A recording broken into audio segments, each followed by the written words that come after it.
Seja muito bem-vindo ao canal da família. A União Central Brasileira, juntamente com as 8 associações da Igreja Adventista do Sétimo Dia no estado de São Paulo, deseja que a bênção de Deus esteja com todos vocês.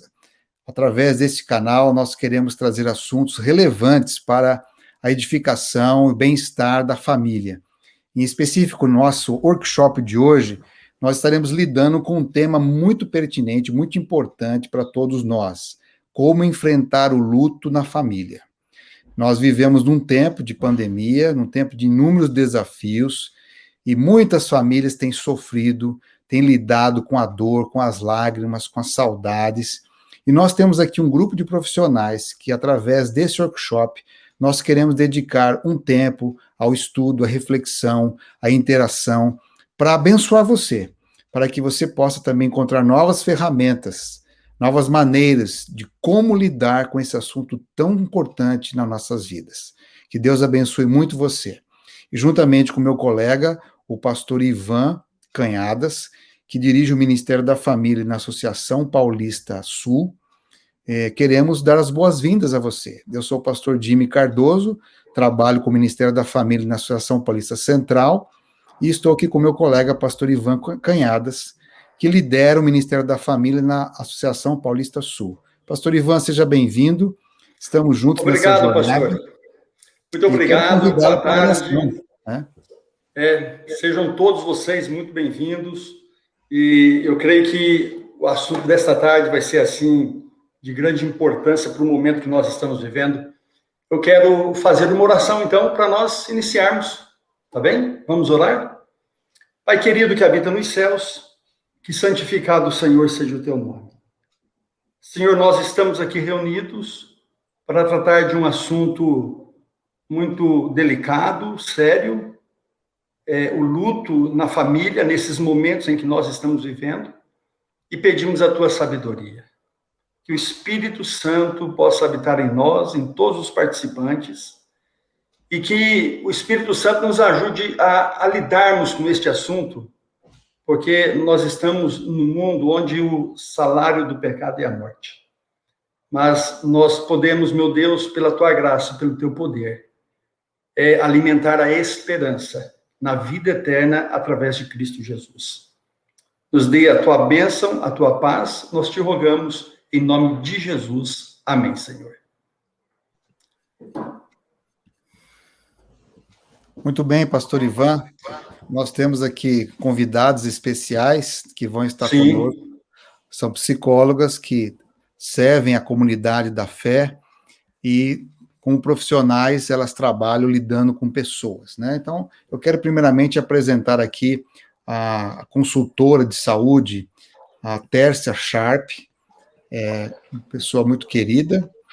A Tércia Soares Sharp, ela tem bacharelado em enfermagem pela Faculdade Adventista de Enfermagem, tem um mestrado em religião na área de missões pela Andrews University, e a sua especialização é em cuidados intensivos, paliativos e do conforto. Principalmente durante a pandemia, ela está atuando atualmente, né, com as unidades de tratamento intensivo dos hospitais da Universidade de Yale, no estado de Connecticut, em New Haven, e também já atua em várias áreas aqui no Brasil, Estados Unidos e outras áreas. Ela foi iniciadora e coordenadora do programa O Fim da Vida no Hospital, Inova, lá em Virgínia, em Loudoun. E por 9 anos ela trabalhou nesse setor, orientando e trabalhando principalmente lidar com pessoas em casos terminais. Ela também é autora, palestrante, consultora sobre assuntos relacionados ao fim da vida.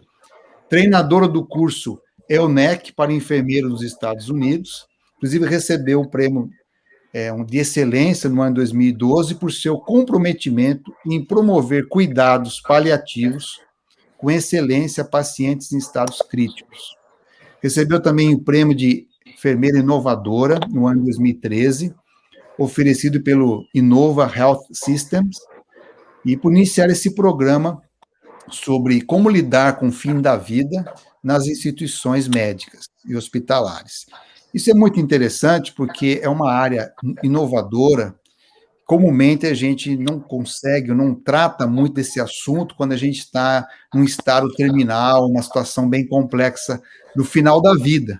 Mas a Tércia tem tido muita sabedoria, muito sucesso em lidar com isso. Então, ela é uma dos nossos convidados hoje para este programa Como Lidar com o Luto na Família. Seja bem-vindo, Tércia. Muito obrigada, uma alegria muito grande estar aqui com vocês, e muito obrigada, pastor Jimmy, por essa oportunidade. Eu achei bacana que ele botou doutora Tércia, mas eu não sou, acho que é só ele quer me dar uma puxada para continuar estudando, mas muito obrigada, eu sou consultora, como ele falou, para assuntos relacionados ao fim da vida, né?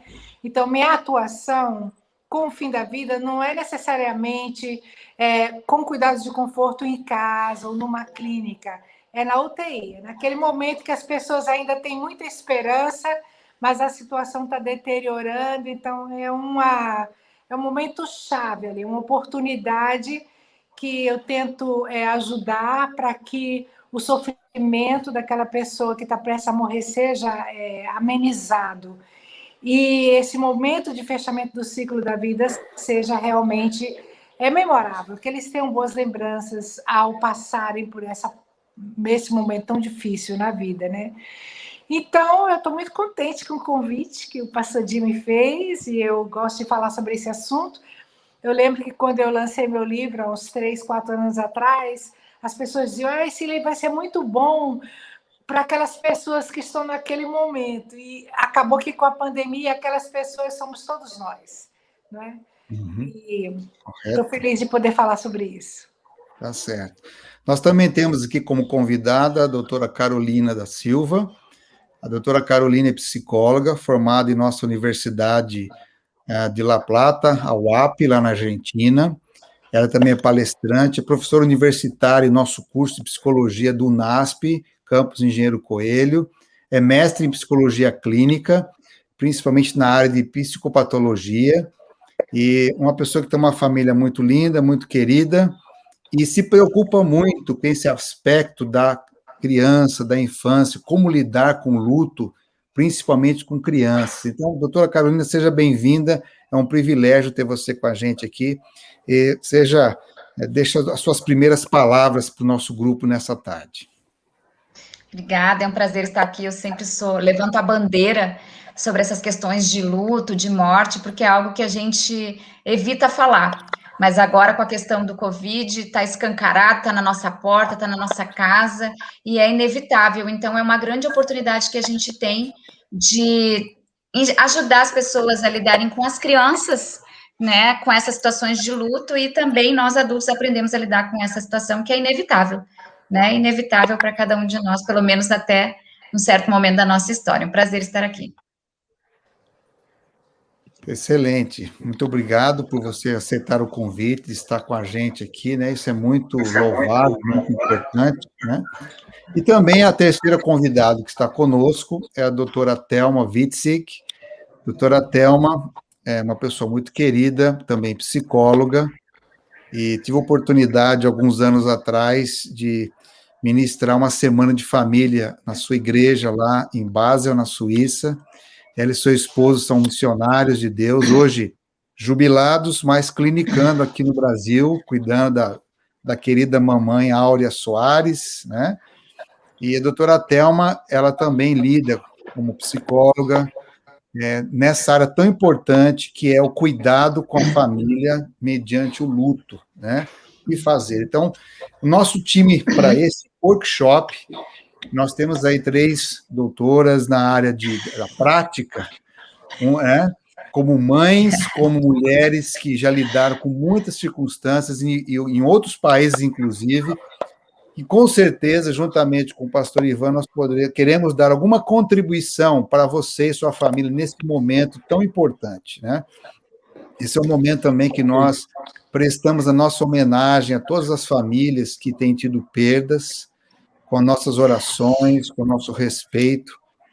Todos nós estamos sujeitos a enfrentar situação tão adversa, e quanto mais a gente puder se ajudar e viver a esperança, tanto que Paulo disse, né, consolar uns aos outros, não permaneçam na ignorância, como ele diz no texto, 1 Tessalonicenses, capítulo 4, né? Como aquelas pessoas que não têm esperança. Então, um dos objetivos desse workshop é despertar em você a esperança que a palavra de Deus pode trazer para você. E a palavra de Deus utiliza muito a ciência para nos ajudar, porque a ciência também vem de Deus. E unidos nós podemos confortar e ajudar uns aos outros. Então, passo a palavra agora ao pastor Ivan, com as primeiras perguntas. Ok. Ivan, contigo aí, para a gente começar o nosso bate-papo, nosso painel aí. Sim. Eu tenho percebido que, nesses últimos dias, é muito difícil você encontrar uma pessoa que não tenha tido uma perda, né, de alguém próximo, ou conhecido, ou familiar, ou amigo, ou até colega de trabalho. Isso tem acontecido demais. E eu queria perguntar para a doutora Tércia, quando a pessoa está numa UTI, os familiares, as pessoas que amam essa pessoa, elas estão ali orando, clamando a Deus por um milagre, não é? E essa esperança a gente tem. E nós temos visto pessoas que foram para a UTI, saíram da UTI. Eu já passei por isso, né? Minha esposa já ficou um período grande também na UTI, não agora na Covid. E aí a gente fica alimentando aquela esperança. Será que essa pessoa... Então, doutora, essa questão até de tempo, né? Até quando eu devo alimentar essa esperança de que o meu querido vai sair da UTI, né? Como que eu trabalho esse momento? Porque ele é muito angustiante. Eu acho que a gente pode dar uma dimensão diferente. Só um minutinho, acho que é melhor colocar o fone.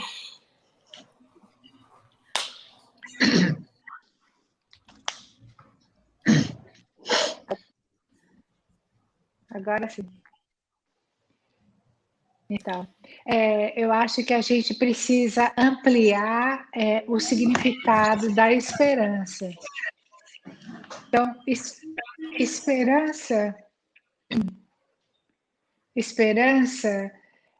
para quem tem um paciente, um ente querido na UTI, é basicamente que ele fique bom. Essa é a esperança, é isso que todo mundo quer, que a pessoa fique boa. Tem muitos problemas de pacientes que estão na UTI, que eles estão lá porque eles fizeram escolhas, não é o caso da pandemia, mas fizeram escolhas de estilo de vida e tal, que agora eles estão nessa situação.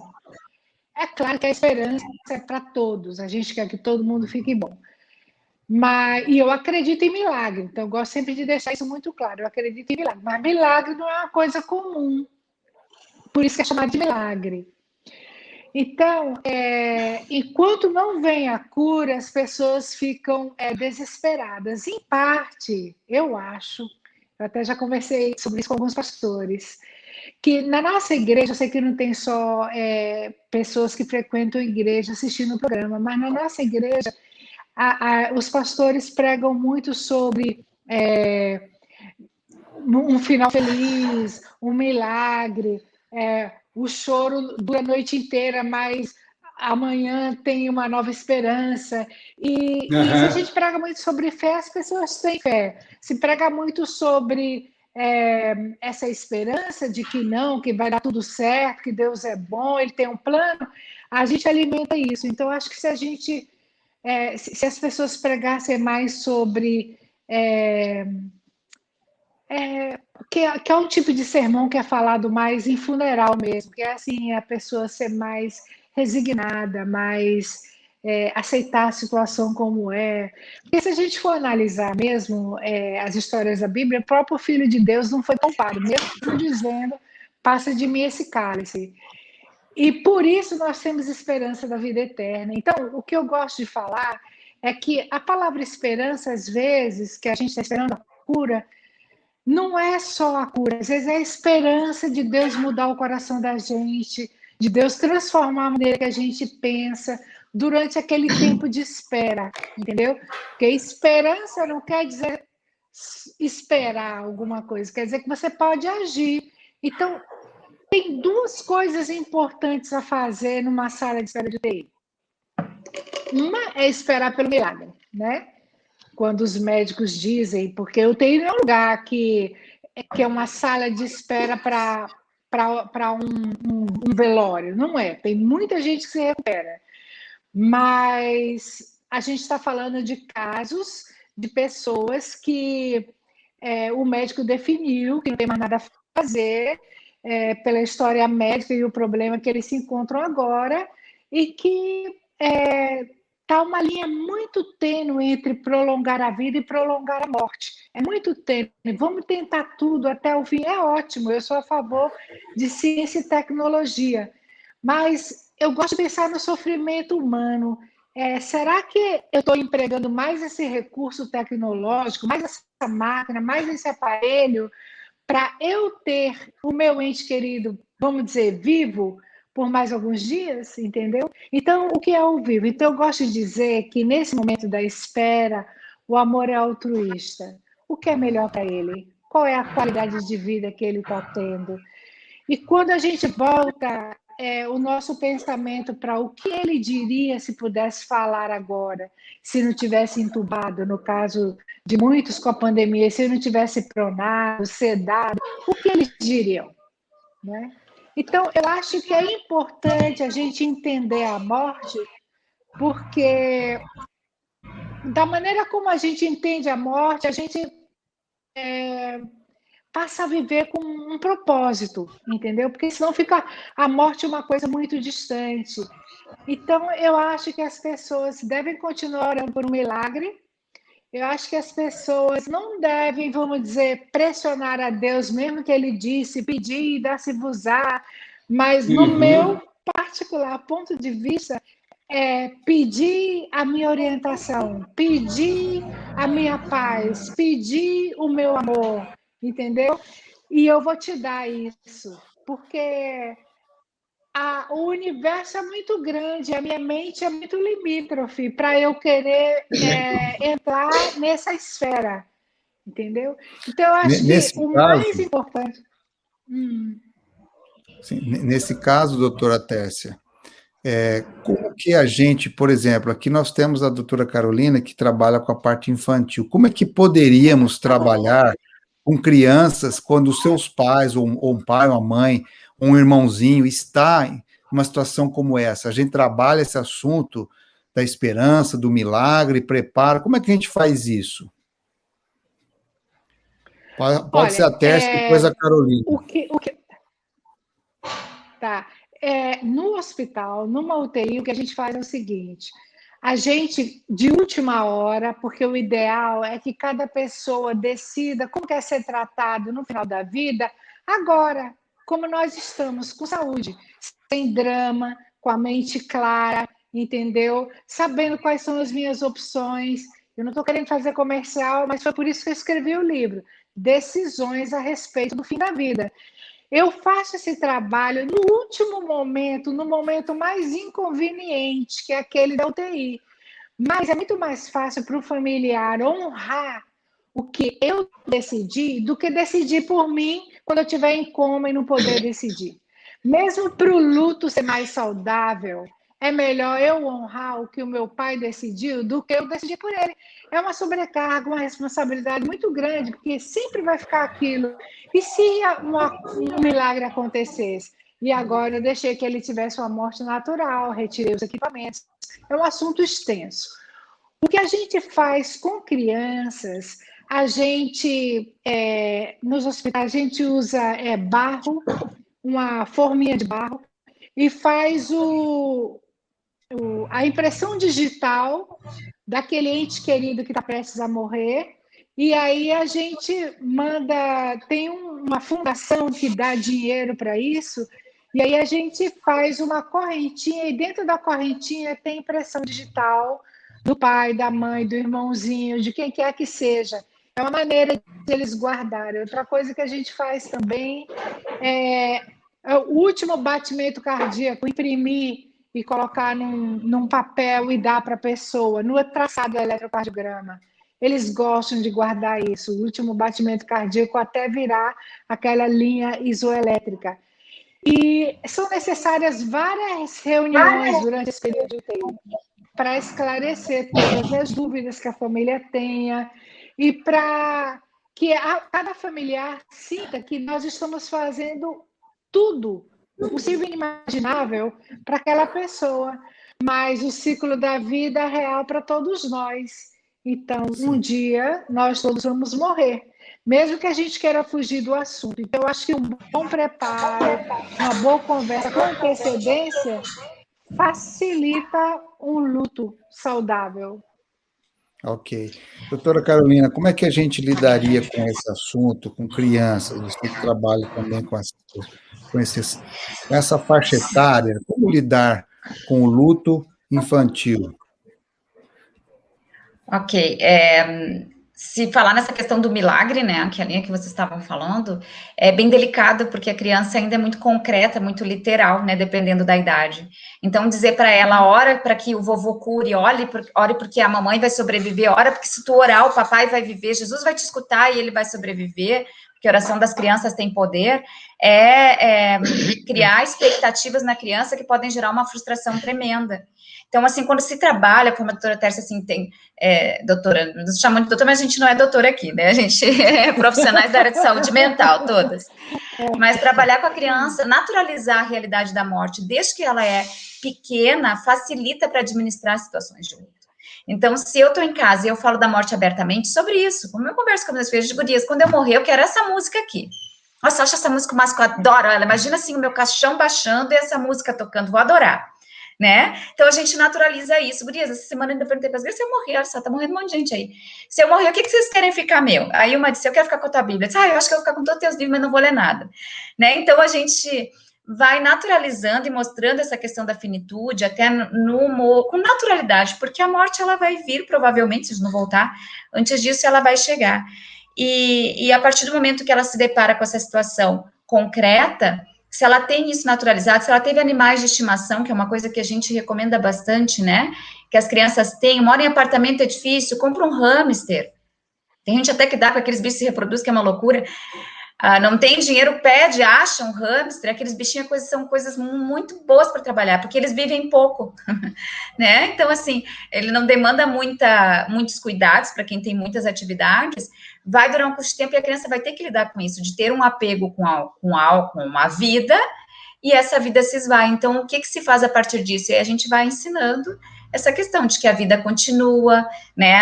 Dói, mas tu vê, aí passou o tempo, lembra que doeu quando morreu sei lá o nome do hamster, né? Quando a Clarinha, minha hamster era a Clarinha, quando a Clarinha morreu, lembra que ficou triste, que chorava todos os dias? Hoje a gente lembra da Clarinha, a gente fala da Clarinha, mas tá tudo bem, né? Então a gente vai aprender a lidar com isso, com essa dor. A Clarinha tá junto com a gente, de certa forma, na nossa memória, no nosso bem-querer, mas a gente segue a vida, né? Então a gente vai trabalhando isso com as crianças. Então não prometer que se orar vai curar, porque isso pode frustrar muito a criança. A gente vai orar, e o que for para acontecer, vai acontecer, e a gente vai seguir em frente. Com saudade, vai continuar junto com a gente de alguma forma. Nesse caso, é salutar, é ensinar a importância de compreender a vontade de Deus. A vontade de Deus não é nem só cura, nem só morte. Deixar Deus agir e respeitar esse procedimento, né? Porque às vezes a gente coloca uma expectativa muito grande que Deus vai fazer tudo como um milagre de cura. Nem sempre, né? Então, agora, esse equilíbrio é importante. Diga, pastor Ivan. Pastor, eu percebo que quando nós estamos diante de pessoas que perderam, né, seus queridos, às vezes nós ficamos mudos, né? Não sabemos o que dizer. E a doutora Thelma, ela é especializada nessa questão, né? Então, eu perguntaria para ela o que falar. Porque eu passei uma situação esses dias, uma criança, 9 anos, a menina, você não sabe o que dizer. Né? O que dizer para a mãe naquele momento? Então, nós, pastores, lógico, a gente tem um maior preparo, mas as pessoas estão aqui nos ouvindo e, realmente, as pessoas que estão em luto precisam ouvir alguma coisa. O que é que nós podemos falar de bom para elas? Gente, boa tarde. Eu estou muito feliz de estar aqui com vocês. Talvez eu pudesse começar dizendo que o luto... eu encontrei um pensamento tão bonito quando eu estava me preparando que eu gostaria de ler para vocês. A morte é autossuficiente, não temos que nos preocupar com isso. Trata-se muito mais de como continuar a viver. Lidar com a dor também é lidar com a vida. É de uma especialista em luto que se chama Zen. Ela expressa muito bem, não que a gente vai achar alguma coisa boa na morte, mas talvez eu começasse dizendo o que a gente não deve dizer para uma pessoa que acabou de perder um ente querido. O que a gente não deve dizer talvez seja, vai ficar tudo bem, ai, não se preocupe, ai, você está exagerando. Porque quando a gente fala isso, é que a gente não está conseguindo lidar com a tristeza do outro. E daí o foco não é aquele que está de luto, sou eu. Então a gente precisa se controlar e pensar. Se eu não tiver nada para dizer, é melhor eu ficar calada do que falar alguma coisa que seja errada. Às vezes é suficiente você dizer a essa pessoa que você sabe que o marido dela morreu, por exemplo. E a gente, às vezes, fala meus sentimentos, eu não sei como é, em algumas culturas, essa frase, meus sentimentos, ela é muito formal. Mas talvez não seja a conotação aqui no Brasil. Geralmente, a gente pode dizer, por exemplo, olha, eu estou realmente sem palavras, eu não sei o que dizer, estou muito triste, eu fiquei sabendo que seu marido faleceu, o que você precisar, eu estou à disposição. Há uma fala que é muito comum, né? A pessoa diz assim, eu sei o que você está sentindo, mas não sabe mesmo. Nada. Inclusive, perda não é só morte, né? Assim, o luto, você faz o luto, por exemplo, alguém perdeu uma empresa agora na pandemia, ele está fazendo um luto. Ninguém morreu, mas ele perdeu, né, alguma coisa importante. O divórcio é você faz um tipo de luto, mesmo quando você perde o animalzinho, como a doutora Carolina mencionou. Então, não dá para você dizer, eu já passei pelo divórcio, eu sei exatamente o que você está sentindo, porque cada divórcio é de um jeito, cada morte é enfrentada de um jeito, depende muito da proximidade dessa pessoa que faleceu, ou talvez da minha história de vida, se eu sou uma pessoa mais vulnerável, eu vou reagir nesse luto de uma maneira muito mais profunda, muito mais intensa, talvez, e por muito mais tempo, ou também depende do gênero, os homens parece que são meio acostumados ou educados a não expressar tanto os sentimentos, então ele passa pelo luto de um jeito diferente da mulher, né? O que não pode acontecer, e a gente não tem controle sobre, é a gente perceber que essa pessoa, não, tá tudo bem, eu vou superar, e aquilo reprime aquele sentimento, porque a válvula de escape que temos é o corpo, então, minha terapeuta já dizia, quando a boca cala, o corpo fala. Então, se eu tiver sintomas físicos, porque a gente tem sintomas do luto em vários níveis, né? A nível de sentimento, a nível de comportamento, a nível físico, e a gente precisa estar alerta, e quando eu digo assim, se você precisar de alguma coisa, eu estou à disposição, não diga isso se você não vai se colocar à disposição. É uma outra coisa que você tem que pensar ao falar. Talvez essa pessoa não queira, mas você está à disposição, então você liga de vez em quando, ou manda uma mensagem de WhatsApp, e aí a pessoa, às vezes, no momento não quer, mas sabe que pode contar com você quando houver necessidade. Não sei se deu para... Às vezes, um abraço já é o suficiente, sem precisar dizer muita coisa. Segurar a mão, pôr a mão no ombro, deixar chorar. A gente, às vezes, não aguenta o choro. O problema é a gente, mas o foco ali não sou eu. Né? Nesse caso aí... Estar presente, exemplo, né? Que dicas você daria, professora Tércia? Uma parte aqui importante, tem pessoas que têm vamos assim dizer, tem reações de um luto antecipatório, assim, parece que não agora, na pandemia, quando a pessoa vai para a intubação, muita gente que vê essa experiência e fala assim, agora acho que não vai ter jeito, né? O que pode ser feito? Como é que a gente administra esse sentimento aí? Porque o medo, eu vi que toma conta muito. Quando alguém vai para a intubação, a pessoa pensa, agora acho que não vai ter mais jeito. Como é que a gente lida com isso aí? Olha, eu acho o seguinte, que esse período que, quando fala assim, foi para UTI, é como se fosse um alerta total para a família. Então, as pessoas viajam para viver para estar presente com os outros entes queridos naquele momento. Infelizmente, com a pandemia, as pessoas não podem entrar no hospital ainda, aí no Brasil. Aqui já pode, porque antes era um problema de não ter suficiente equipamento de proteção. Agora a gente já tem. Mas, em todo caso, esse é um momento que ele é multifacetado, entendeu? Tem muitas facetas. Uma, às vezes, é uma reunião de família que não acontece há muito tempo. Então, aquela desconexão agora de um momento para o outro, e numa situação de extremo estresse, ela tem que essa conexão é necessária. A outra coisa, às vezes, é culpa daquele familiar que ficou tanto tempo sem ver aquele ente querido que agora está prestes a morrer. O que ele gostaria de ter dito, às vezes, a indiferença que houve entre eles, que foi adiada, não é? E na prática, muitas vezes, a gente não segue aquilo que a Bíblia diz para a gente resolver nossas questões antes que o sol se ponha, e eu também já negligenciei nessa área, mas naquele momento tudo tem um peso maior ainda. Então, é muito complicado. Então, às vezes, quando a família quer que tente mais isso, faz hemodiálise contínua, faz não sei o quê, não é como usar um equipamento que a ciência descobriu como uma ponte até a pessoa, até o rim da pessoa poder funcionar bem. Às vezes fica se prolongando e torna-se um fim em si mesmo. Então, é sobre esse aspecto que eu estou me referindo. Mas às vezes as pessoas fazem isso, não é só desesperados por um milagre, é desesperados porque perdeu a oportunidade de pedir desculpa, de pedir perdão, de ver mais. É muito conflito emocional em jogo, não é só a perda iminente de alguém que você ama. Então, tudo isso a gente leva em consideração. E eu falo até que as pessoas têm uma surdez emocional. A gente faz reunião com a família todo dia, e a família todo dia faz as mesmas perguntas, porque eles não estão prontos para ouvir a resposta. E a gente entende isso. Então, por isso que eu apelo muito para as pessoas tomarem decisões com antecedência, para não ter que adicionar mais essa sobrecarga. Então, o palco da UTI é isso. São problemas pessoais que precisam ser tratados e eles precisam de tempo, entendeu?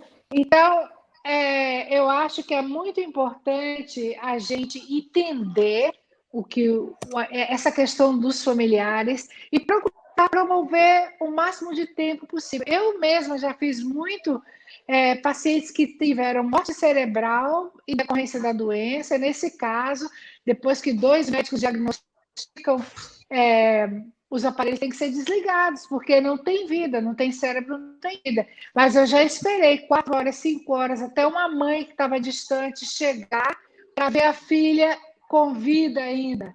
Então, eu tenho que fazer qualquer negócio para aquele fechamento do ciclo da vida ser o mais honroso possível.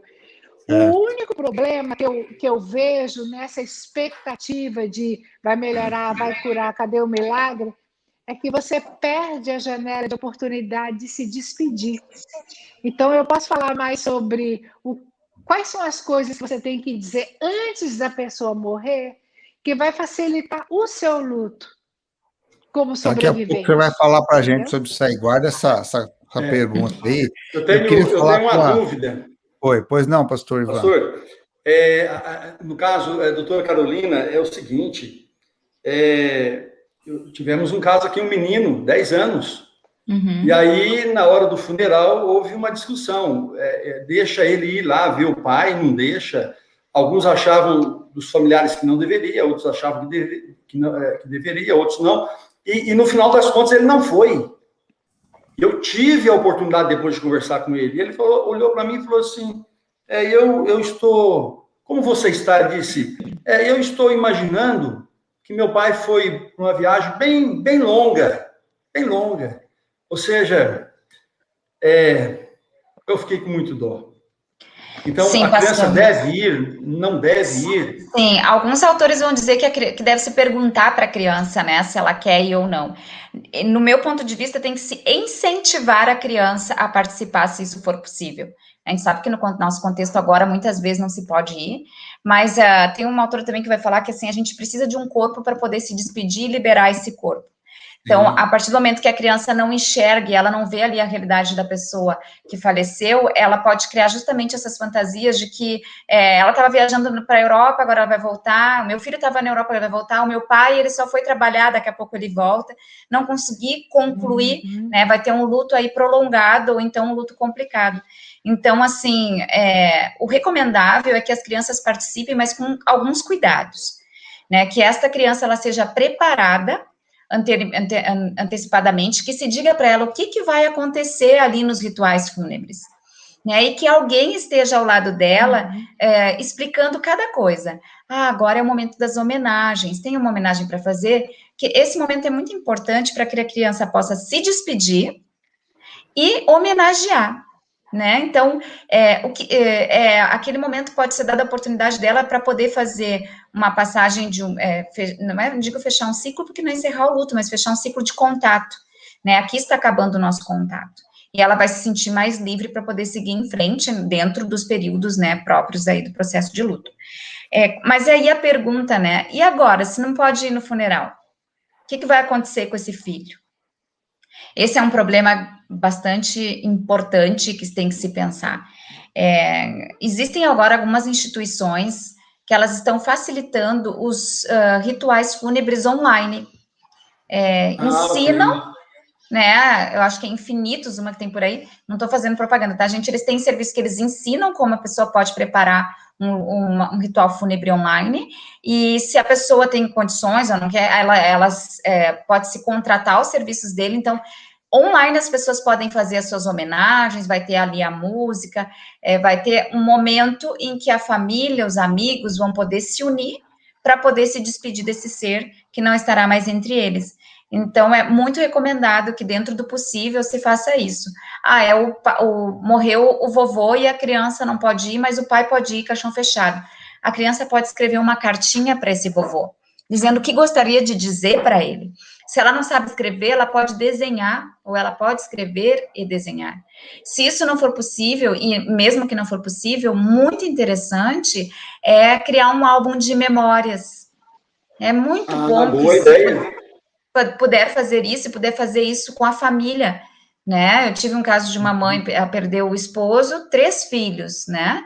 E aí eu trabalhei com eles essa questão do álbum de memórias, foi muito gostoso, pesado, difícil, mas é como uma injeção para tomar, que é muito dolorido, mas que depois ajuda no processo de cura. Então, eles trouxeram ali fotos com esse pai, eles desenharam um dia muito legal com o pai, um dia que não foi tão legal, porque a gente também tem esse hábito de endeusar o morto, né?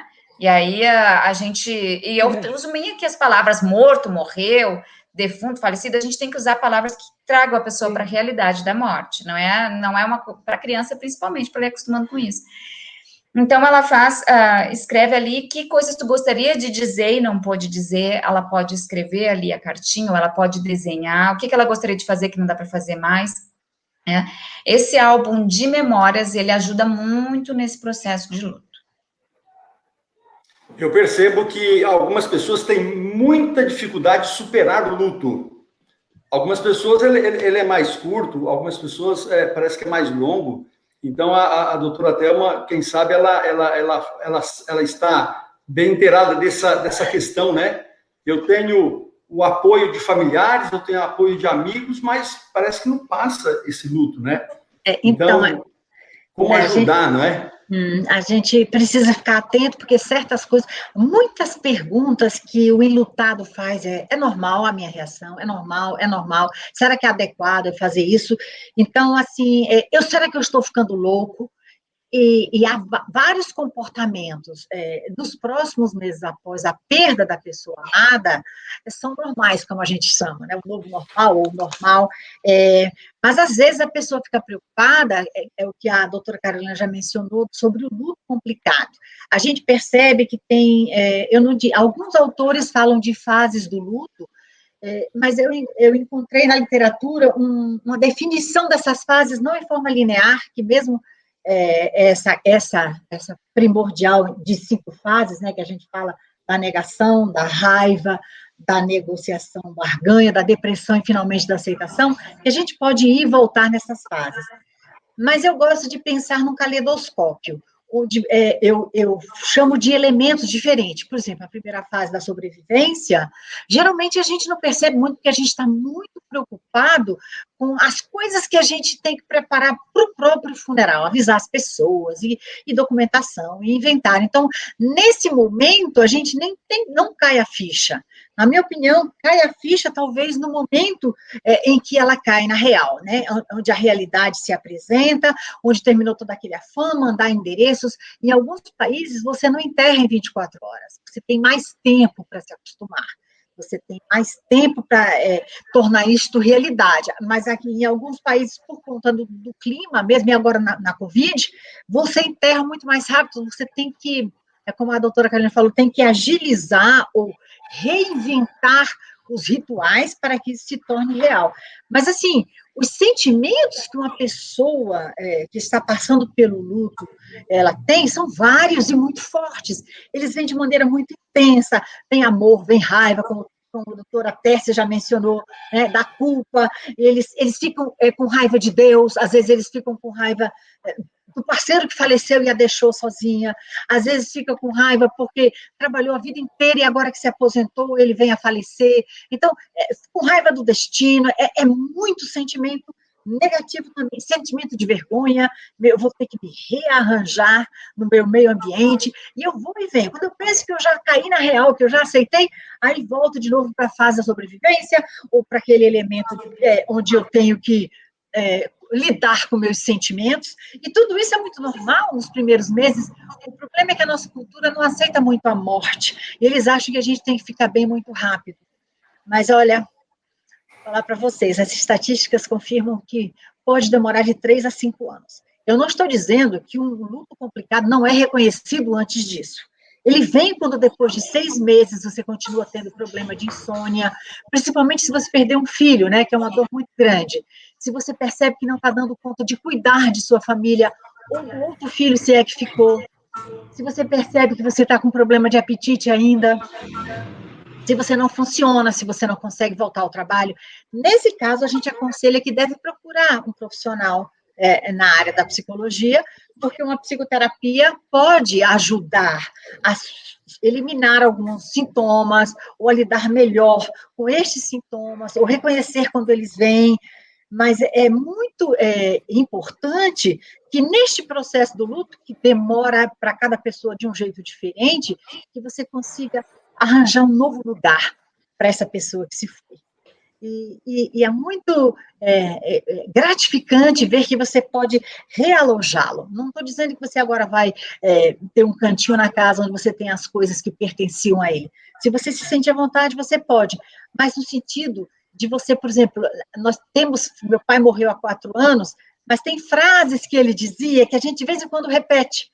Ele faleceu, mas ele continua tendo um lugar na nossa família. De frases de sabedoria, provérbios que ele usava que eram típicos dele. Pode ser, por exemplo, que você perdeu uma tia, que essa tia te animava muito, te motivava muito, e quando você está desanimada nesta fase, não, minha tia Adélia, ela confiava em mim, ela dizia, você vai conseguir. Então, não é que eu vou colocar de lado a pessoa que faleceu, eu vou ter que reorganizar meus pensamentos para ela ter um lugar ali. Então, eu não sei se ficou clara a resposta, mas assim, quando eu me sinto impotente, você pergunta uma pessoa que perdeu alguém, você diz, como é que você está?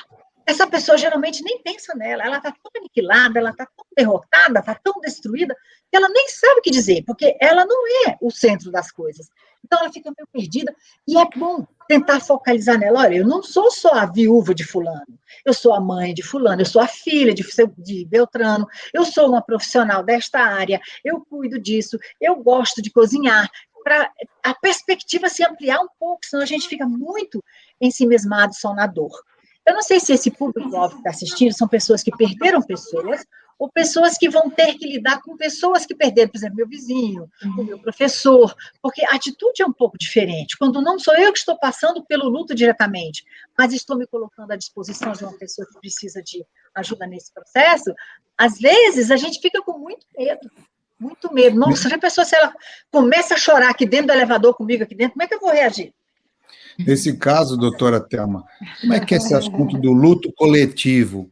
Isso entra dentro desse assunto do luto coletivo, quando eu tenho que lidar num ambiente mais amplo? Exatamente. A gente nunca teve tanta morte no mundo como agora. E eu acho que tem muito a ver com solidariedade, eu acho que tem muito a ver com compaixão, né? Não com piedade, mesmo que é diferente. Porque piedade parece que eu me coloco acima do outro. Mas quando eu sou solidária, e quando eu estou tendo compaixão desta pessoa, mesmo que não seja tão próxima de mim, eu estou olhando para ela na altura dos olhos, e não de cima para baixo. E isso é muito importante. Eu posso demonstrar minha solidariedade através de conversas que eu tenho com essas pessoas, ou de ligações que eu faço para elas, ou mesmo, tem muita gente no Instagram que está botando opinião aí sobre a morte, como eles estão sentindo. Esse é um jeito de você demonstrar também, de uma maneira coletiva, a sua tristeza pelas mortes, porque realmente é muita morte aqui no Brasil, por dia, não é? Se fosse uma, já seria razão suficiente para a gente se sentir triste pelo outro. Eu acho que é isso que Jesus fez. Ele se sentia, ele não colocava o outro assim, ai, coitadinho de você, mas ele sentia junto, o que nem sempre é muito fácil para a gente, porque isso envolve tempo. E a nossa sociedade, nesse momento, anda correndo muito, mesmo estando em casa. Eu vou voltar ali para a Tércia. Eu queria falar uma Tércia, coisa. você estava colocando ali um pouco os passos de como preparar para isso, né? Me diz aí, não, que você... Eu vou Pode falar falar. sobre isso, mas eu queria só... Sim. Eu pensei em dizer alguma coisa quando a Thelma estava falando.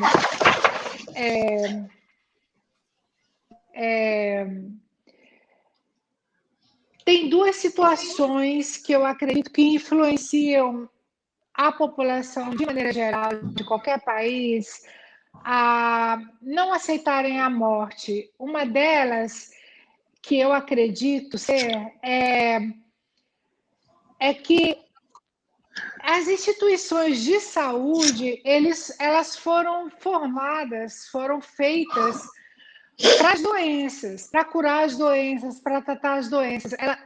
Não foi pensado nas pessoas. Então, quando chega o fim da vida, há essa realidade que vem à tona. Agora é olhar para as pessoas. Mas toda a estrutura do seguro de saúde, de hospitais, de tudo é voltado para a doença. Vamos pesquisar mais. Claro, para ajudar as pessoas. Mas quando essa ciência toda não está fazendo a diferença na vida de quem está prestes a morrer, sobra a pessoa.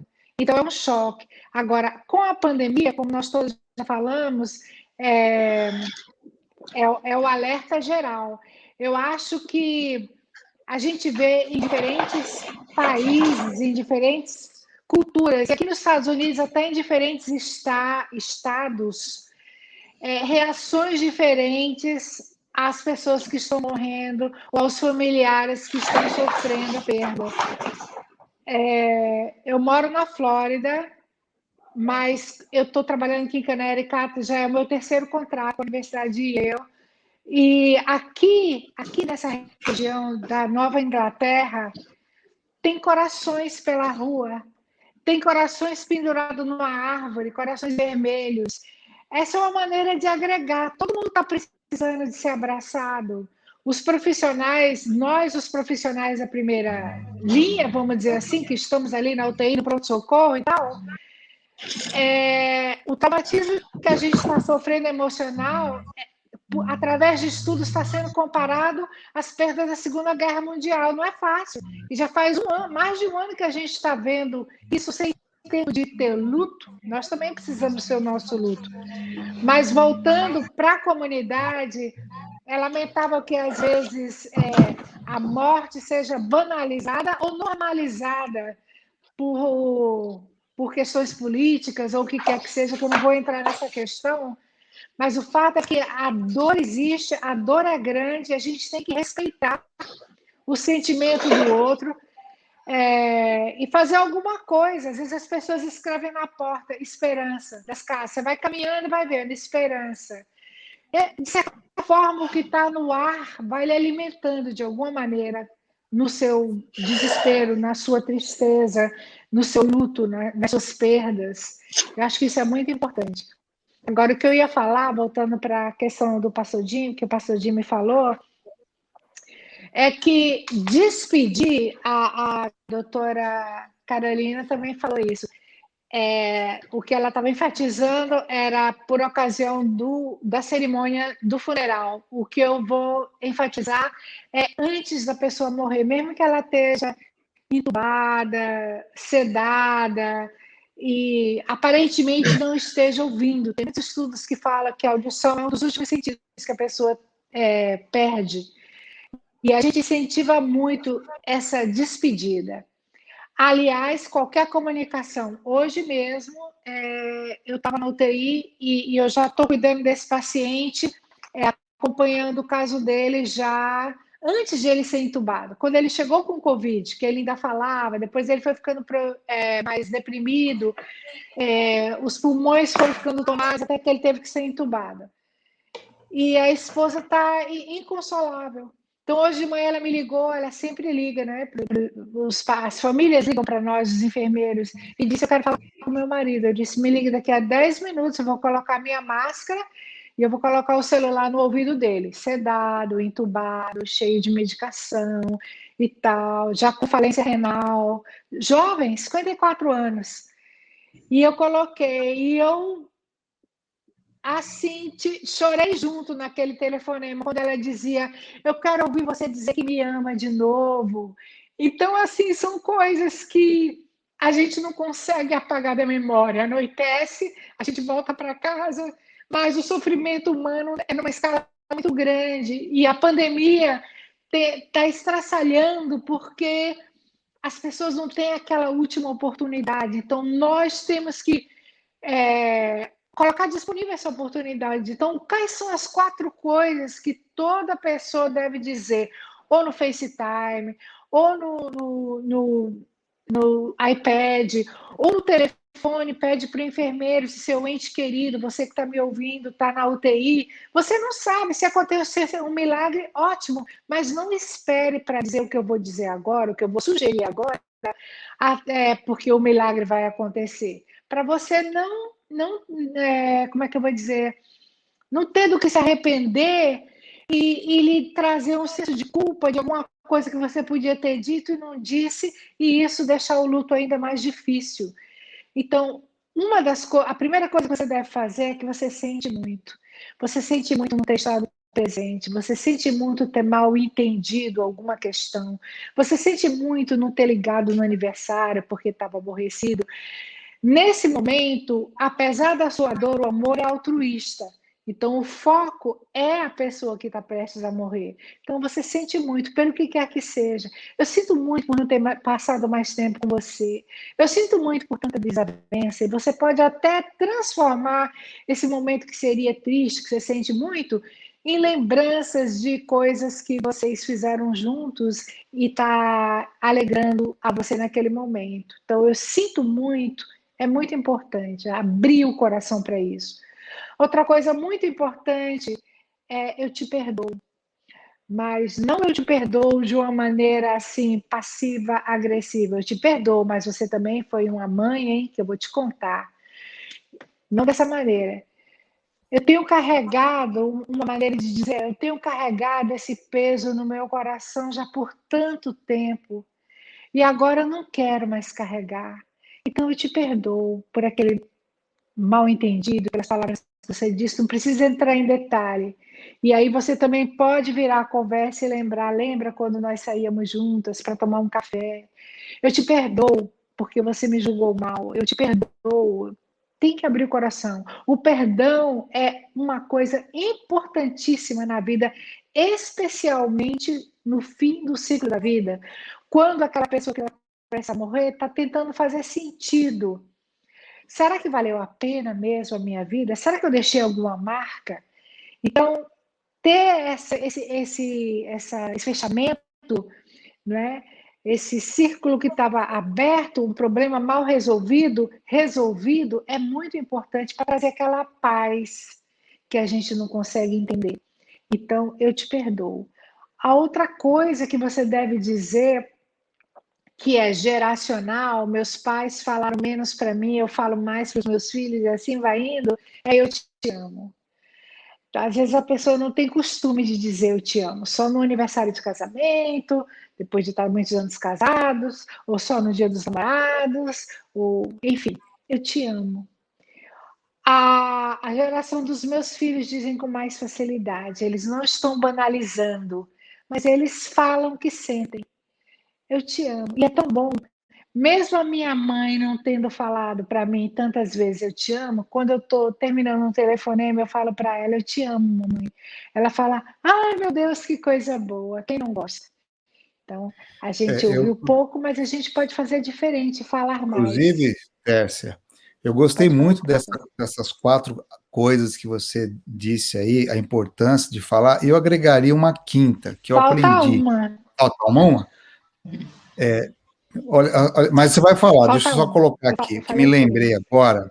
Ao estudar o Gênesis, a gente percebe que os nossos patriarcas, eles tinham um hábito muito importante no final da vida, de declarar bênçãos sobre cada um dos filhos e descendentes. E eu tenho, nos meus projetos aqui da terceira idade, incentivado as pessoas idosas a reunir suas famílias e declarar bênçãos sobre elas. Lógico que nós podemos fazer isso quando jovem, mas é importante isso, é muito assim, maravilhoso saber que o meu pai escreveu uma bênção para mim. Então, tudo que a gente puder fazer com vida, nós devemos fazer, criar uma nova geração de pessoas que se sentem amadas de verdade enquanto a gente está vivo. E mesmo no final, é lindo de ver, você ver a história de Jacó, ele já doente, né? O próprio Isaac, eles abençoavam seus filhos. Então, isso é uma cultura que a gente poderia agregar nesse período agora de reflexão, é importante a gente comunicar isso. Pois não, Tércia, continua seu quinto ponto. A quarta coisa que... o quarto ponto, que era... A primeira era...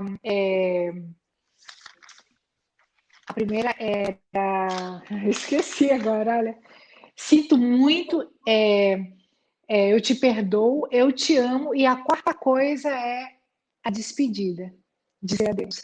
A despedida é complicada, porque se você despede, aí, puxa vida, agora eu desacreditei, o milagre não vai acontecer, eu perdi as esperanças, eu não posso perder a esperança, é um conflito.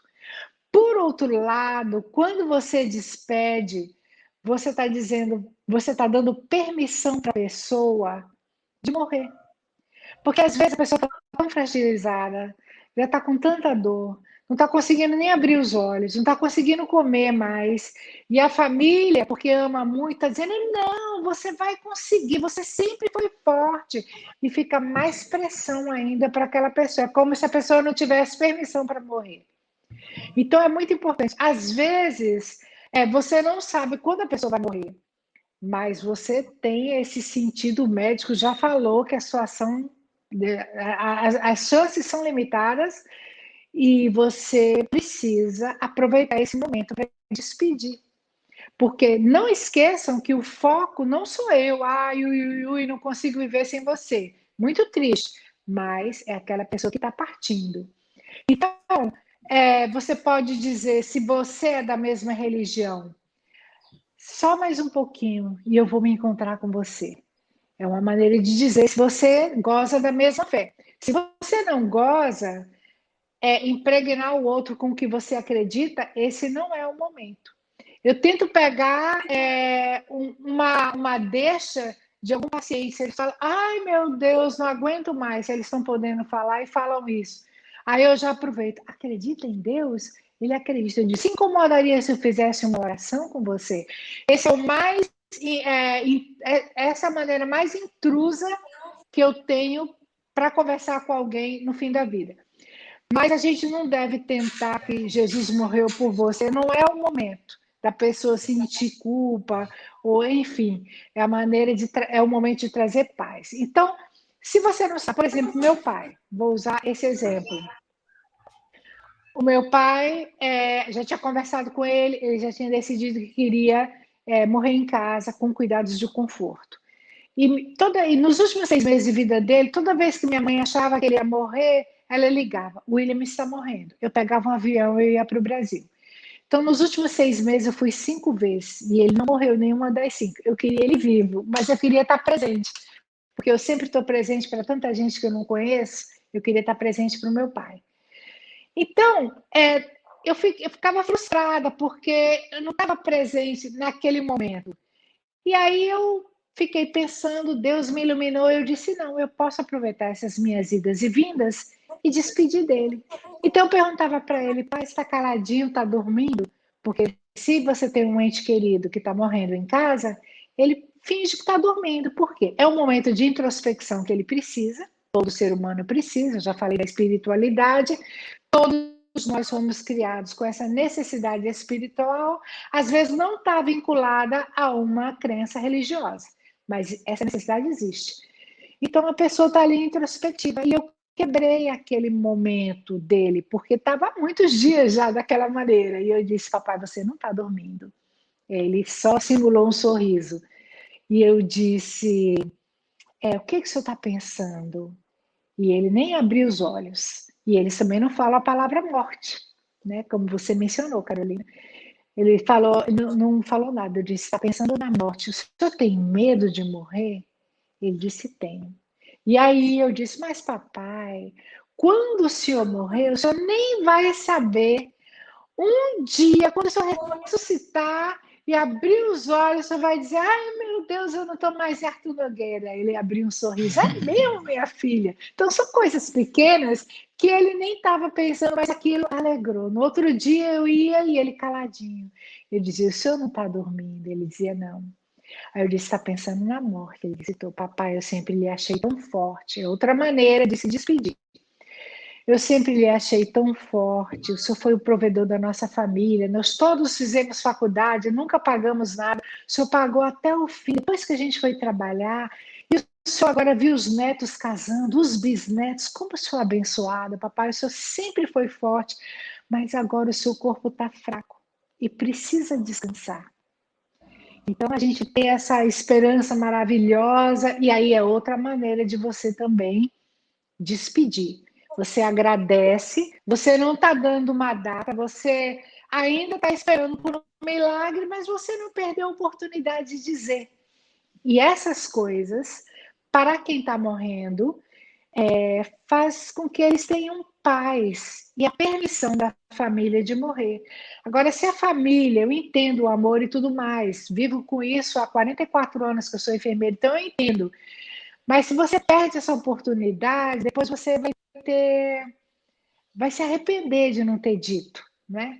Então, continua. Meu conselho é esse, continue achando que vai haver um milagre. Pode ser que haja, mas não perca a oportunidade de dizer essas 4 coisas. E o luto, com certeza, vai ser facilitado. Doutora Carolina, quando a gente entra na área mais da infância, às vezes eu considero assim, muito difícil lidar com alguns casos. Por exemplo, como ajudar as crianças que perderam seus pais? Nós tivemos um caso aqui dos 2 pais ir a óbito, e as crianças agora estão sem ninguém, ou mesmo que perder um dos seus pais, né? Essa é uma pergunta. E outra pergunta, como que a gente ajuda a criança a diferenciar se aquilo é uma tristeza do luto, ou se ela já entrou num caso depressivo? Ok. Eu vou responder a primeira, se eu não me lembrar da segunda, por favor, me recorda, tá? Na primeira questão, quando se perde, depende da idade dessa criança, né? Uma criança, por exemplo, antes dos 5, 7 anos de idade, ela não entende bem o que é a morte, ela nem acha que vai morrer, e os seus entes queridos... tem 4 coisas que uma criança precisa entender para ter a realidade da morte, que é a irreversibilidade, que a pessoa não vai... voltar, isso não acontece tão cedo, né, que todo mundo morre, porque as crianças menores vão pensar assim, que todo mundo morre, mas meu pai, minha mãe e eu não, né, então ela precisa entender isso da universalidade da morte, também entender que as funções, elas acabam, né, só que isso, ele vai acontecer conforme passar o tempo. Até teve um estudo feito com crianças de uma escola, e eles fizeram perguntas a essas crianças, fazendo a ilustração de um rato, né, um rato morto. Aí perguntaram para as crianças assim, as crianças pré-escolares, né? O que acontece quando o rato, ele tá morto? Aí, a maioria das crianças pré-escolares dizia assim, o morto, o rato, ele morreu, mas 54% delas dizia assim, só que ele tem que continuar comendo, né? Tem que dar comida para o rato. Então, as funções não haviam acabado. Ali, por 5, 7 anos, depois dos 5, 7 anos de idade, as crianças já entendiam que o rato morreu e ele não tem mais necessidade de comer nem de beber, mas ainda tem desejo, né? Que o rato ainda pode ter um desejo. Então, assim, não tem essa noção completa do que é morrer. Então, é importante saber qual a faixa etária para saber como lidar com essa criança de acordo com o entendimento de morte que ela tem. Então, a primeira coisa é que o progenitor sobrevivente, vamos dizer que a maioria dos casos, depois eu falo quando perdeu 2, mas a maioria dos casos morre um progenitor e fica o outro, né? A criança, ela precisa ter uma confirmação que vai surgir na mente dela, assim, quem vai cuidar de mim? Então, ela precisa ter uma confirmação do cônjuge que permanece vivo, de que ela será cuidada. Tá? Outra coisa, às vezes o cônjuge que sobreviveu, ele segura todas as emoções e se faz de forte na frente da criança, pensando, eu tenho que ser forte por causa dos meus filhos. E realmente, o querer se manter forte, às vezes é um pulso de vida que faz a gente continuar. Mas isso não quer dizer que a pessoa tem que retrair todas as emoções. Ela sim pode e deve, às vezes, chorar na frente da criança, ela pode dizer, eu estou triste, está doendo muito a falta, porque se a pessoa engole isso, se ela reprime isso, a criança entende a mensagem de que eu não posso sentir, nós não podemos sentir esta perda. A partir do momento que ela vê que aquilo me tocou, ela tem a permissão para ela poder expressar também as suas emoções. Dos adultos que permaneceram, seja progenitor ou se morreram os dois, uma pessoa da confiança da criança, deve perguntar, a criança provavelmente vai perguntar do que morreu ou o que aconteceu, deve perguntar, por que tu acha que o teu pai morreu? Por que tu acha que a tua mãe morreu? Porque muitas vezes essa criança, como ela tem fantasias, ela está num período de pensamento mágico, que ela acha que ela pensa, então assim, só porque eu briguei, se eu não tivesse brigado com meu pai naquela noite, talvez ele não tivesse morrido. Se eu não tivesse tossido na mesa, talvez meu pai não teria pegado coronavírus, porque talvez eu tivesse com coronavírus. Né? Então, a criança, às vezes, por não saber a realidade, ou não ter uma capacidade cognitiva, ela não tem um entendimento ainda das coisas, ela pode fantasiar, às vezes, motivos para a morte muito mais bizarros ou piores do que em realidade é. Então, perguntar para a criança por que ela acha que o progenitor morreu, que o pai ou a mãe morreu, é muito importante. Né? Então, oferecer apoio, né? Dar autorização para essa criança sentir, proporcionar um espaço de fala, levar aos rituais fúnebres, se for possível, ou proporcionar formas de se despedir, fazer manifestações, são formas que podem ajudar essas crianças. Teve um estudo feito na Universidade de Harvard, com crianças que acompanhou, por Bowen, quem quer estudar sobre luto, ele é um autor fantástico sobre isso, Worden falou sobre isso, não foi Bowen. Worden, ele fez um estudo com 125 crianças, de 70 famílias diferentes, ele acompanhou o período do luto, quando morreu um progenitor, 1 ano e 2 anos depois, né, acompanhou as crianças que tinham passado por 1 ano da perda e por 2 anos. 80% das crianças que estavam ali no primeiro e no segundo aniversário de morte, elas estavam seguindo bem com seu desenvolvimento. Né? Então, elas estavam vivendo bem, não havia atrapalhado o desenvolvimento delas a morte do progenitor. Agora, 20% das crianças não. Então, eles foram ver por que será que uns seguiram bem, estão atravessando o processo de luto bem, e por que outros não. Esses que não estavam seguindo bem, no segundo aniversário de morte do progenitor, do pai ou da mãe, eles estavam piores do que no primeiro aniversário. Né? Então, se viu que quando não é bem trabalhada essa questão do luto ali no começo, vai piorando com o passar do tempo. E qual foi a comparação que eles fizeram para entender por que uns estavam indo bem no processo de luto e por que outros não? Eles viram que as crianças que tinham famílias coesas, ou seja, famílias unidas, famílias que dialogavam, que conversavam, elas iam melhor. Quando se falava da pessoa morta com naturalidade dentro de casa, elas estavam melhor. E quando não muitas mudanças tinham acontecido depois ou em função da morte daquela pessoa, melhor para elas. Ou seja, às vezes a criança perdeu o progenitor, mas aí ela perde a escola, ela perde os níveis de conforto, ela perde a convivência com alguns parentes, porque os pais não levam mais nos parentes daquele que morreu, ou não liga mais. Então, quanto menos mudanças houver na rotina e no ambiente, melhor, né? E essas crianças terem um espaço de fala, até eu tenho um joguinho que alguns aí conhecem, que é o Hora da Família, que ajuda nessa questão de como abrir um espaço de fala, conseguir um diálogo com a criança que possa chegar até esse ponto de falar sobre questões de luto. Né? E outra coisa bem importante, a pessoa que ficou viva deve evitar se envolver num relacionamento amoroso no primeiro ano da morte da pessoa falecida, porque isso pode prejudicar o luto da criança. Depois disso, com essas crianças de Harvard, a entrada de uma outra pessoa favoreceu o processo de luto. Nesse contexto, como é que eu, como pai ou outra pessoa, poderia descobrir se seu filho já entrou numa fase depressiva ou não, devido à questão a diferença. do luto? Qual a diferença, sinais né? a gente enxerga nisso? Ok. Dentro do processo de luto, as pessoas, elas têm a manifestação dos sintomas, elas vão melhorando com o tempo. Então, por exemplo, uma criança antes dos 3, 4 anos, ali depois da morte, ela pode se mostrar mais irritável, ela pode travar numa coisa que ela estava avançando, ela estava deixando o bico, estava segurando o xixi nas fraldas, ela pode dar um retrocesso nas suas fases de desenvolvimento, ela pode ficar mais chorosa.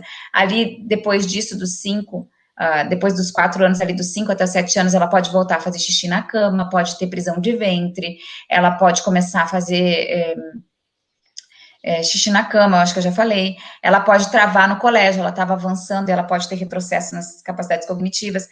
Se isso acontecer por um momento, tudo certo, ter pesadelos, problemas de sono.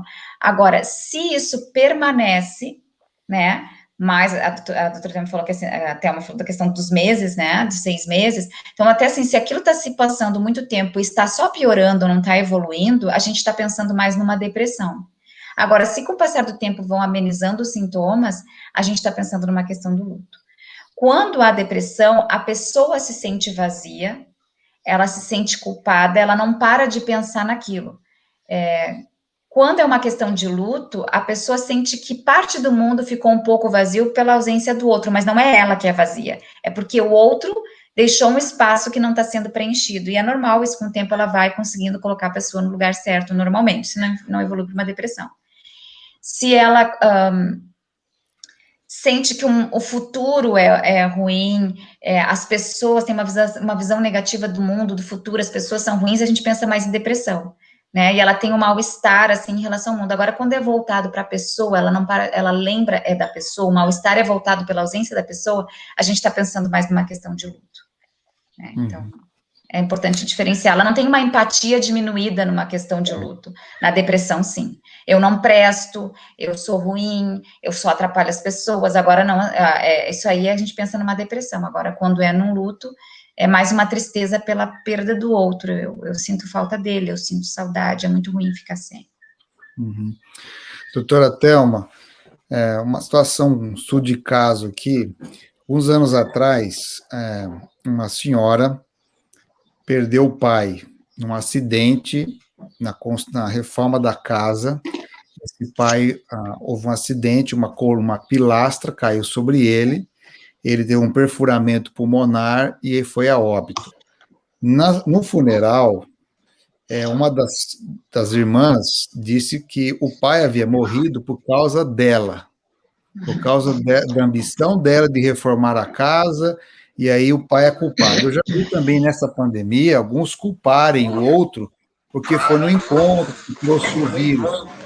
Essa pessoa que recebeu essa informação, ela ficou tão abalada que ela desenvolveu diabetes tipo 2, com o passar dos meses.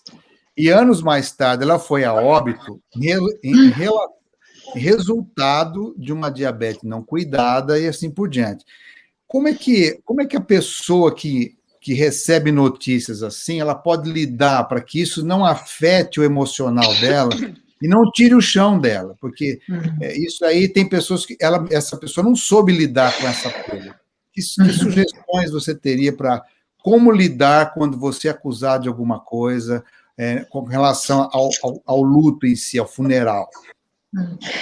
Isso é uma situação muito difícil e não muito comum, mas mais comum do que a gente pensa.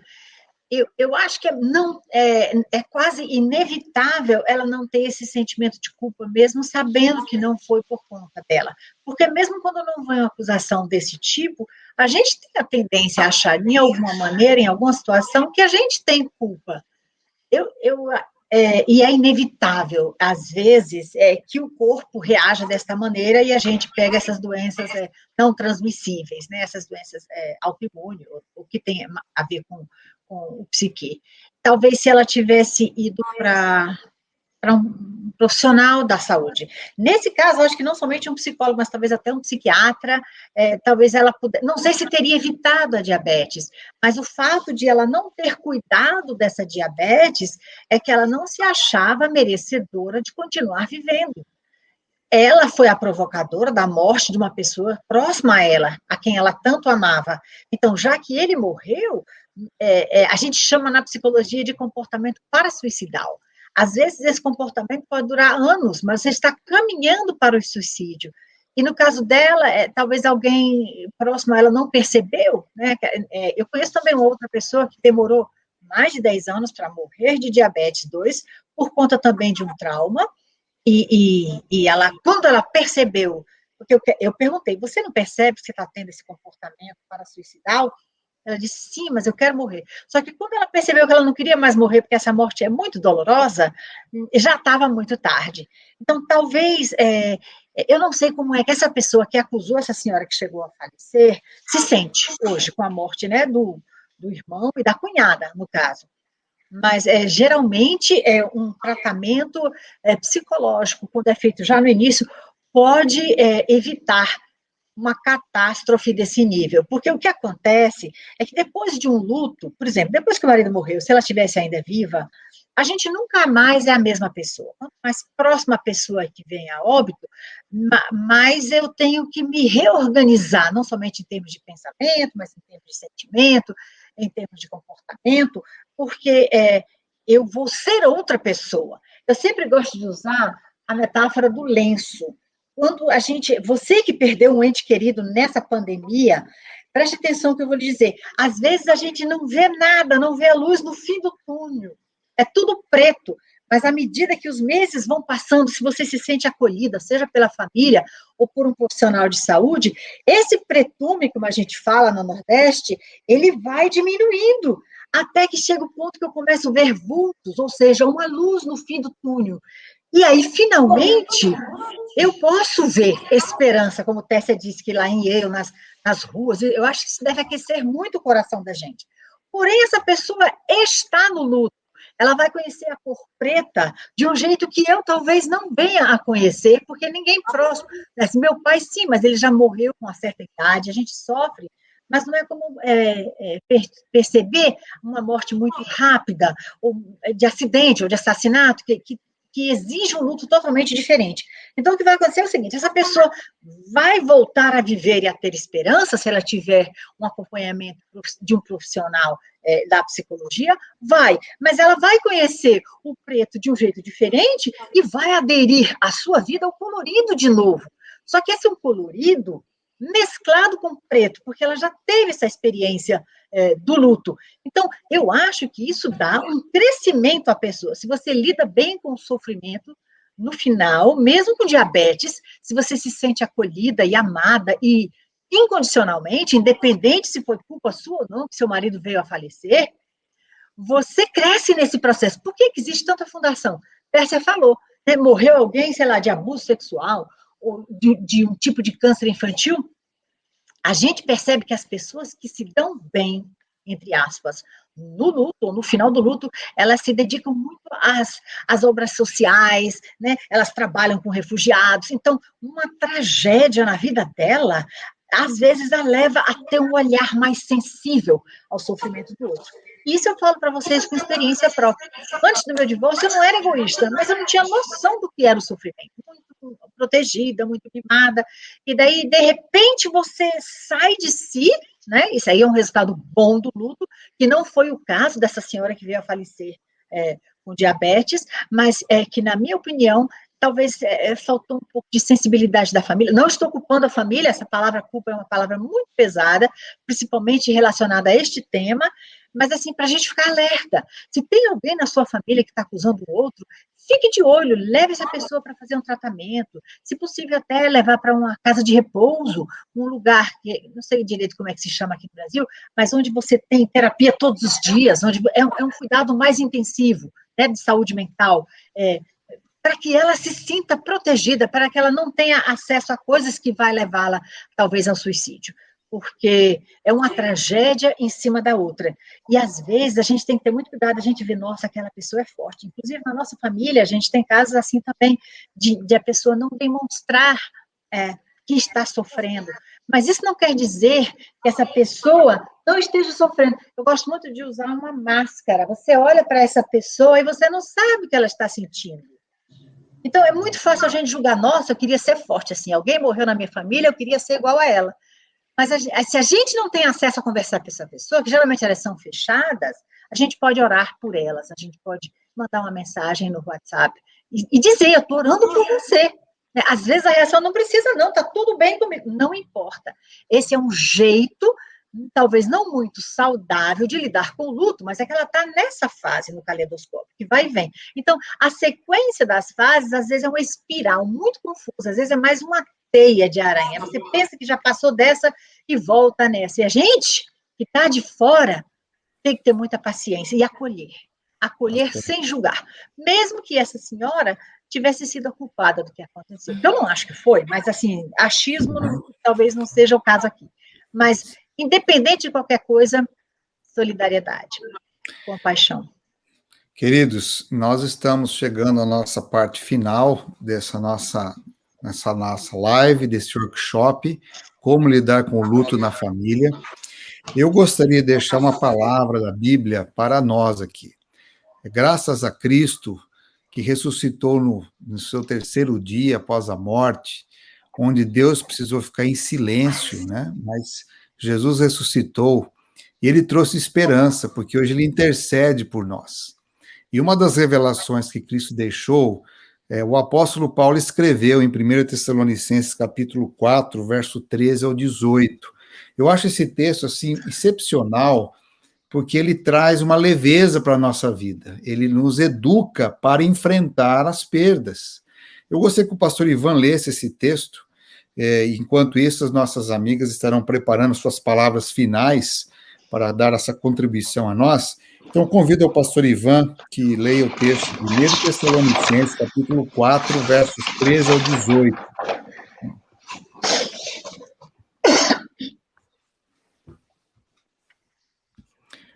Nós estamos sem seu áudio, pastor. Precisa abrir o seu áudio aí, por gentileza. Desculpa. É uma leitura belíssima, né? Diz assim, olha, irmãos, não queremos que vocês ignorem a verdade a respeito dos que dormem, para que não fiquem tristes como os demais que não têm esperança. Pois se cremos que Jesus morreu e ressuscitou, assim também Deus, mediante Jesus, trará na companhia dele os que dormem. E pela palavra do Senhor, ainda lhes declaramos o seguinte, nós, os vivos, os que ficarmos até a vinda do Senhor, de modo nenhum precederemos os que dormem. Porque o Senhor mesmo, dada a sua palavra de ordem, ouvida a voz do arcanjo e ressoada a trombeta de Deus, descerá dos céus e os mortos em Cristo ressuscitarão primeiro. Depois nós, os vivos, os que ficarmos, seremos arrebatados juntamente com eles, entre nuvens, para o encontro com o Senhor nos ares, e assim estaremos para sempre com o Senhor. E o verso 18, ele conclui, portanto, consolem uns aos outros com estas palavras. Amém. Amém. Né? Amém. Realmente isso tem sido assim essa esperança de Jesus voltar e nós ressuscitarmos, realmente ela é maravilhosa, né? Ela traz vida para a gente. Eu fico às vezes olhando assim, para pessoas que não têm essa esperança, parece que a angústia é muito maior, né? Todos ficamos angustiados diante da morte, mas sem esperança do que a palavra de Deus fala, parece que é pior a angústia. Aí fica aí, então, essa palavra de esperança a todos nós. Doutora Carolina, suas últimas palavras aí para nós, como a gente podemos lidar com as crianças, com a família, diante do luto. Brevemente aí, temos 1 minuto cada uma aí. Vamos lá. Muito bem. Quando a gente cuida da gente, a gente cuida dos outros, né? E no caso da perda de um cônjuge, é devastador, nas emoções parece que são avassaladoras. Então, cuida de ti, se permita, lá em Eclesiastes 3 diz assim, há tempo para tudo, há tempo para rir e há tempo para chorar. Esse é um tempo de chorar, se permita, sinta, chore, mas siga em frente. Procura ajuda, conversa, as pessoas vão te oferecer ajuda, aceite, a gente não precisa ser forte sempre. E ao permitir ser cuidado, ser acolhido pelos demais, você vai tá arrecadando forças para poder cuidar do seu filho. Essa é uma forma de cuidar, de proteger. Pergunte como ele se sente, escute, permita que chore, né? Tenta ver se existe ali alguma culpa infundada ou não, mas cuide de si, que você vai estar cuidando do seu filho, tá bom? Esse é o meu cuidado aí, permita-se viver aquilo que corresponde ao momento. Nossa enfermeira e consultora Tércia, resumindo, palavras finais de apoio, de esperança para o nosso grupo de amigos que estão acompanhando essa live.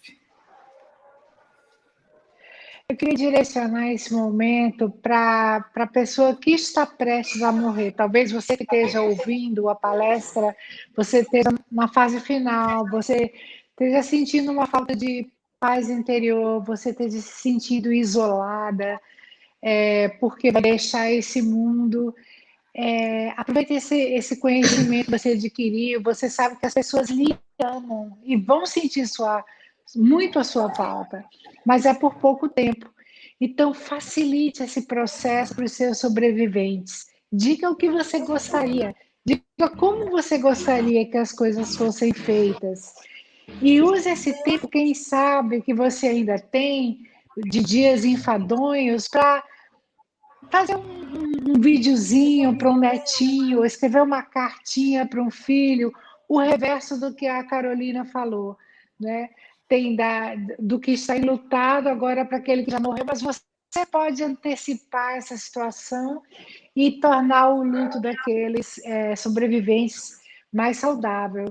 Então, pense sobre isso, procure ajuda, e que a paz que a gente não consegue entender permaneça constantemente em seu coração. Eu queria terminar com um verso que está em Jó 14, 11 e 12. Como as lagoas que secam e os rios que deixam de correr, enquanto o céu existir, todos vamos morrer.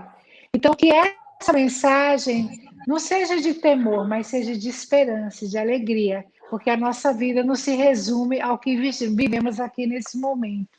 Que Deus lhe abençoe e que lhe dê o conforto que você precisa. Então, agora, doutora Thelma, suas últimas palavras de apreço, de consideração, de esperança para o nosso grupo da live aqui. Como eu já mencionei antes, eu acho que quando a gente trabalha o luto, fazendo uso de boas ações, traz um impacto positivo para a sociedade e para a gente. E eu acho que no luto bem elaborado, que nós falamos um pouco aqui sobre, mas que há muito mais informação que você deve buscar, você que está passando pelo luto, você tem muito a ensinar depois. Então, é um aprendizado que precisa ser compartilhado, inclusive com maior fidedignidade do que qualquer um de nós que talvez não tenhamos passado pelo luto próximo durante essa pandemia. Então, eu incentivo você a continuar no seu tempo no luto e que, paralelamente, quando possível, se possível, usar este processo de sofrimento para um crescimento, para boas ações, para alguma causa, porque isso vai ajudar muita gente e dá esperança. No processo de ajudar o próximo, a gente se sente bem, e daí a gente aumenta a nossa esperança, porque a gente está falando com convicção. Obrigada pela oportunidade. Queridos, nossa gratidão à Tércia, à Carolina, à Thelma, ao pastor Ivan, ao Eduardo, que nos abençoou com a sua liderança tecnológica. Muito obrigado a você que nos acompanhou nessa live. E o canal da família da UCB, sob a liderança do pastor Edilson Valiante, vai continuar aberto. Vamos trazer novas lives, novos materiais. O objetivo nesse tempo atual é que nós possamos abençoar e ajudar com acolhimento uns aos outros. Sejamos a bênção que as pessoas precisam, que através de eu e você, sejamos canais de amor, de esperança, de bondade, de consideração, de empatia que tanto esse mundo atual precisa. Então, nesse momento a gente vai orar, cada um de nós aqui vai fazer uma breve oração em sequência, abençoando cada um de vocês. Eu vou começar, e aí a Tércia, a Carolina, a Thelma e o pastor Ivan concluem essa oração. Tá bom? Okay. Então, oremos. Pai querido que estás nos céus, nossa gratidão por sua cuidar de nós. Mesmo quando tivemos que enfrentar o luto, a perda, o Senhor é a nossa porção, a nossa esperança. Obrigada, meu Deus, porque a cada manhã tu nos dás um presente que é a vida. Ajuda-nos a, com esse tempo que temos hoje, ajudarmos-nos mutuamente, respeitando a dor de cada um e amenizando também a dor, Senhor. Nos colocamos em tuas mãos. Oro, Senhor, por todas as famílias que estão aqui ouvindo e tiveram perdas, que possam confiar, Senhor, que haverá uma ressurreição. Jesus não ficou pendurado na cruz, mas ele ressuscitou e fez a promessa de que isso aconteceria também com aqueles que foram fiéis, que possam seguir fiéis e, enquanto isso, seguir os ensinamentos para ajudar suas crianças no lutar. Senhor, cuida daqueles que perderam seus entes queridos ou que estão com seus entes queridos em situação grave. Senhor, faça com que eles se sintam acariciados por Ti. Ajuda que apareçam em suas vidas pessoas que possam lhes ajudar neste processo. Que elas se sintam bem próximas de Ti, Senhor. E que elas possam ter a certeza de que mesmo no momento de ira e de não compreensão e de raiva, Tu estás ao lado dela e as entendes. Senhor Jesus fez uma promessa. Eis que eu estarei convosco todos os dias, até a consumação do século. Enquanto estivermos vivendo, Senhor, neste mundo que passamos por aflições e dificuldades, que nós possamos ter Jesus ao nosso lado. Que a graça de Jesus, que a paz do Senhor esteja com todos nós. Nós te pedimos pelos méritos de Jesus. Amém, Senhor. Amém. Queridos, aceito um grande abraço de toda a nossa equipe para você que nos acompanha e que a paz do Senhor esteja com todos e que logo nós possamos ver Jesus voltar e tudo aquilo que hoje é lágrimas de tristeza se tornarão em lágrimas de alegria. Amém. Que a paz de Deus esteja com todos. Amém. Amém. Amém. Tchau. Tchau. Tchau.